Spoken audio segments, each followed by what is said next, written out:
Oi pessoal, hoje na nosso estudo na escola dominical, a gente vai falar sobre um tema que tem a ver com nossa vivência atual, que de uma forma mais abrangente tem a ver com o coronavírus. Minha oração para hoje é que Deus nos encontre buscando de coração a Ele, que Deus esteja abençoando a nossa vida, o isolamento social, que nenhuma gripe forte, vírus nos atinja. Deus tenha misericórdia de nós, faça o nosso coração se renovar com todos esses problemas que a gente está vivendo. Irmãos, houve um momento em que, lendo a Bíblia, que as pessoas também não puderam ir ao templo orar. Hoje a gente não pode ir ao templo, né? Tá vendo, né? O coronavírus, isolamento social, regras da Organização Mundial de Saúde fala pra gente tentar fazer com que o contato entre as pessoas não gere uma grande volume de pessoas gripadas ao mesmo tempo, por isso o isolamento. Eu já estou fechado em casa já há mais de 25 dias, como muita gente, né? E eu estava lendo a Bíblia, eu li em Jeremias, no capítulo 17, ocorre um momento em que Jeremias relata o momento, o grande problema, o grande desenrolar da história que leva o povo judeu a ser exilado na Babilônia. Jeremias vive esse momento, né? A guerra vem sobre eles, eles são desterrados. Depois você vai ler Ezequiel vivendo na Babilônia, você vai ver Daniel vivendo na Babilônia, Esdras vivendo na Babilônia e voltando para reerguer o templo de Jerusalém, os muros. Você vai ver Neemias também. O livro de Esther, ela não voltou para Jerusalém. Após o exílio, ela continuou vivendo lá na Babilônia, não voltou. São textos que nos remetem a pensar no exílio. No exílio, eles não tinham templo para louvar a Deus. O judeu tinha como ponto principal da vida deles o culto a Deus no templo de Jerusalém. Desde os tempos de Davi, quando Salomão constrói o templo, né, logo após Davi, quando Davi toma Jerusalém e começam a viver em Jerusalém, toma Jerusalém como local de culto a Deus.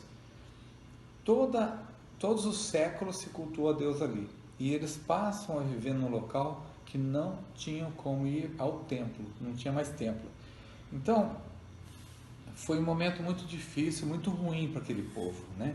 Quando você vai ler Ezequiel, você vê que Ezequiel, ele sonha com o novo templo, ele não vê o novo templo, ele sonha. Vem um anjo e conta para ele como seria o templo, fala diversas coisas. E a gente começa a pensar um pouco no exílio. Eu fiz uma associação com a nossa vida aqui, com o nosso momento de viver hoje, que a gente não pode ir ao templo nosso fazer o culto a Deus. E eu fui ler em Jeremias, no capítulo 17, no verso 1 e verso 2. Jeremias 17, ele diz, eu estou falando com as minhas palavras, que o povo estava tão entranhado, com uma vivência tão forte no pecado, fazendo tanto aquilo que Deus não se agradava, e as pessoas gostavam tanto, no 17:2, de participar daquelas cerimônias religiosas que eles faziam nos altos, né, debaixo de árvores, grandes árvores frondosas. Eles se alegravam com aquilo, e Deus não gostava daquilo. No verso 18, no capítulo 18 de Jeremias, vem a palavra do Senhor, e ele fala aquela cena do oleiro fazendo um barro, um vaso, o vaso se entorta, ele desfaz e começa outro. E Deus fala para Jeremias: olha, é isso que eu estou querendo fazer com esse povo. Eu quero fazer com que eles tenham uma nova vida, uma nova forma de ver a vida, de ver Deus, uma nova forma. Esse povo está fazendo as coisas. O verso 17 explica bem. O pecado de Judá está escrito dentro do coração dessas pessoas, né?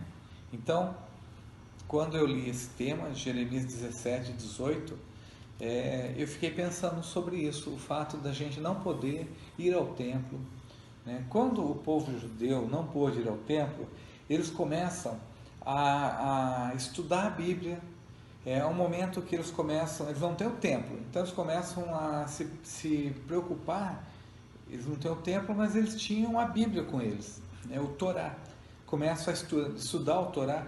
Quando você vê Esdras, a apresentação de Esdras, no capítulo 7, no verso 6, quando eles vão falar de Esdras, diz que ele era filho de Arão, que era sumo sacerdote, e ele era escriba, versado na lei de Moisés.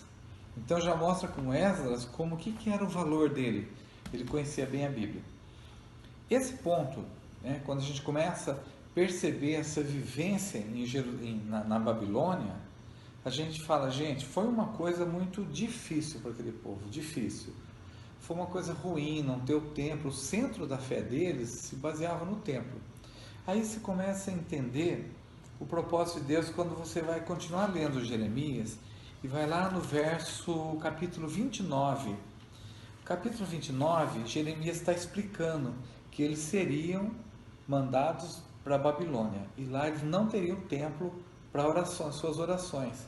Mas olha o que Deus manda dizer a ele: assim diz o Senhor a todos os exilados que eu deportei de Jerusalém para a Babilônia. Ele diz assim: edificai casas, habitai nelas, plantai pomares, comei do seu fruto, tomem esposas, gerem filhos, multiplicai-vos vocês naquela cidade. Não sejam rebeldes brigando naquela cidade, sejam aquilo. Deus quer ter um propósito para esse grande problema acontecer com vocês. Depois, quando a gente vai ler um pouquinho mais para frente, no mesmo verso, no capítulo 29, no verso 14, aí Deus ele mostra o propósito dele. Ele diz assim, no verso 12, vocês vão me invocar e vocês passarão a orar a mim. Aí eu ouvirei e eu serei achado de vós. Uma coisa maravilhosa que a gente lê aqui, achei muito bacana ler esse texto. Eu serei achado de vós, né? Aquelas pessoas viviam lá em Jerusalém e Deus tirou o templo e fez com que eles, forçosamente, eles tiveram que ter uma reflexão sobre aquilo na vida deles, para buscarem a Deus. Nós estamos hoje sem o templo para fazer o nosso culto, né? Nós estamos sem um momento de ajuntamento. Nossa escola dominical não pode ser feita. A Organização Mundial de Saúde pede, né, que o isolamento social seja necessário para passar pela epidemia. Mas eu acredito que Deus tem um propósito um propósito pessoal para mim, para isso acontecer. Não estou defendendo nada do que falam por aí, estou falando de propósito pessoal para a vida minha na Igreja Presbiteriana Independente. E eu acredito que você deve ter essa reflexão também com você. Deus quer alguma coisa diferente acontecendo. Talvez você tenha que orar a Deus, estudar a Bíblia, ter um contato com a sua família junto da Bíblia. Você tenha que buscar Deus de outras formas que Ele possa te abençoar, que não seja dentro do templo. Essa é a minha oração, para que a gente possa passar por esse momento e passar por esse momento de uma forma segundo o coração de Deus, segundo a vontade de Deus para nós, né? Estou passando aqui, esse último texto é o que está lá em Jeremias 17, né? Que eu li com as minhas palavras, mas lá diz assim: o pecado de Judá está escrito com um ponteiro de ferro, com ponta de diamante gravada na tábua do seu coração e nas pontas dos vossos altares, né? Quando Deus diz assim: vocês estavam vivendo um pecado tão arraigado em vocês que eu tive que tirar vocês de lá. Gente, Deus nos abençoe. Que Deus possa tratar esse momento tão conturbado, né, para nós, para a nossa igreja, para as igrejas em geral, e que Ele possa tratar a gente de uma forma positiva, que a gente crie uma construção de Deus, que a gente busque a Deus, ore, que a gente reflita sobre a bondade de Deus, a graça de Deus sobre nós. Amém, irmãos? Deus abençoe.